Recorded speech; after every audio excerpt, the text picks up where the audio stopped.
Operation cactus 1988, वो खुफिया देरी जिसने एक पूरे देश को गिरने के कगार पर ला दिया। क्या कुछ घंटों की देरी एक देश की सरकार गिरा सकती है? 3 नवंबर 1988 सुबह का समय। मालदीव की राजधानी माले में सब कुछ सामान्य था।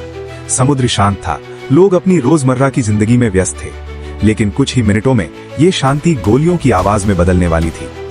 करीब 80 से 100 भारी हथियारों से लैस भाड़े के सैनिक समुद्र के रास्ते चुपचाप माले में प्रवेश करते हैं। उनका लक्ष्य साफ था, सत्ता पर कब्जा। ये कोई अचानक हुआ हमला नहीं था, बल्कि महीनों से तैयार की गई एक साजिश थी। लेकिन इस साजिश के बीच एक ऐसी कड़ी थी जो समय पर जुड़ नहीं पाई। एक खुफिया चेतावनी जो देर से समझी गई।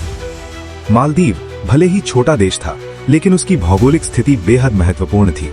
हिंद महासागर के बीच स्थित ये देश अंतर्राष्ट्रीय समुद्री मार्गों के पास था।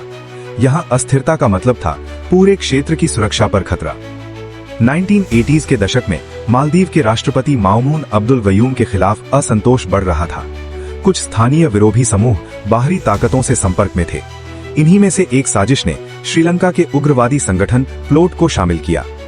प्लोट के लड़ाके पैसे और वादों के बदले इस मिशन में शामिल हुए। योजना थी अचानक हमला, सत्ता को गिराना और एक नई सत्ता स्थापित करना। लेकिन हर साजिश में एक कमजोरी होती है, और यहाँ वो कमजोरी थी जानकारी का प्रवाह। कुछ खुफिया एजेंसियों को इस तरह की गतिविधियों के संकेत पहले से मिल रहे थे। समुद्री रास्तों पर संदिग्ध हलचल, कुछ लोगों की असामान्य आवाजाही और बाहरी संपर्क। लेकिन ये सब संकेत बिखरे हुए थे। कोई एक स्पष्ट तस्वीर नहीं बन रही थी। और यही वो जगह है जहां देरी शुरू हुई। जब तक इन संकेतों को जोड़कर एक ठोस खतरे के रूप में देखा जाता, तब तक बहुत देर हो चुकी थी। 3 नवंबर की सुबह विद्रोहियों ने माले पर हमला कर दिया। वे तेजी से सरकारी इमारतों की ओर बढ़े। रेडियो स्टेशन, टेलीफोन एक्सचेंज और महत्वपूर्ण कार्यालय उनके निशाने पर थे। लेकिन उनकी योजना में एक बड़ी खामी थी। वे राष्ट्रपति गयूम को पकड़ नहीं पाए। गयूम छिपते छिपाते सुरक्षित स्थान बदलते रहे और लगातार अंतर्राष्ट्रीय मदद के लिए संपर्क करने की कोशिश करते रहे। यहां से शुरू होती है एक और दौड़, समय के खिलाफ दौड़। भारत के पास मदद का संदेश पहुंचता है। उस समय भारत के प्रधानमंत्री राजीव गांधी थे। उनके सामने एक बेहद संवेदनशील फैसला था। क्या भारत तुरंत सैन्य हस्तक्षेप करे या इसे एक आंतरिक मामला मानकर दूर रहे? अगर भारत देर करता तो विद्रोही पूरी तरह नियंत्रण हासिल कर सकते थे, और अगर भारत हस्तक्षेप करता तो ये एक अंतर्राष्ट्रीय मुद्दा बन सकता था। लेकिन एक और समस्या थी, भारत के पास पूरी जानकारी नहीं थी। यही वो खुफिया देरी थी जिसने पूरे ऑपरेशन को जोखिम में डाल दिया। भारतीय एजेंसियों के पास ये स्पष्ट नहीं था कि माले में कितने हमलावर हैं, उनके पास किस तरह के हथियार हैं और उन्होंने किन किन स्थानों पर कब्जा कर लिया है। यानी भारत को एक ऐसे मिशन में उतरना था जहां जमीन की हकीकत पूरी तरह साफ नहीं थी। इसके बावजूद फैसला लिया गया, कार्रवाई होगी। ऑपरेशन का नाम रखा गया ऑपरेशन कैक्टस। भारतीय वायुसेना के IL-176 विमान उत्तर प्रदेश के आगरा एयरबेस से उड़ान भरते हैं। इनमें पैराशूट रेजिमेंट के सैनिक सवार थे। ये उड़ान आसान नहीं थी। करीब 2000 किलोमीटर की दूरी, बिना ये जाने की लैंडिंग के समय क्या स्थिति होगी। अगर एयरपोर्ट पर विद्रोहियों का कब्जा होता तो लैंडिंग असंभव हो सकती थी। लेकिन फिर भी विमान उड़ते हैं। रात के समय ये विमान माले के पास हुलुले एयरपोर्ट पर उतरते हैं।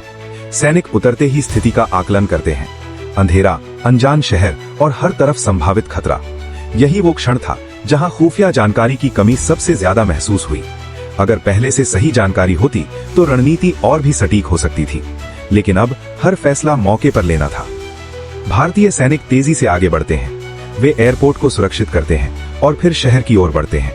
उनका मुख्य लक्ष्य था राष्ट्रपति को सुरक्षित करना। माले की गलियों में हर मोड़ पर खतरा हो सकता था, लेकिन भारतीय सेना ने संयम और सटीकता के साथ कार्रवाई की। कुछ ही घंटों में उन्होंने महत्वपूर्ण स्थानों पर नियंत्रण स्थापित कर लिया। राष्ट्रपति गयूम को सुरक्षित कर लिया गया। विद्रोहियों का मनोबल टूटने लगा। लेकिन कहानी अभी खत्म नहीं हुई थी। कुछ विद्रोही भाग निकलने में सफल हो गए। वे एक व्यापारिक जहाज MV प्रोग्रेस लाइट को हाईजैक करके भागने लगे। उनके साथ कुछ बंधक भी थे। अब ये एक नया संकट था।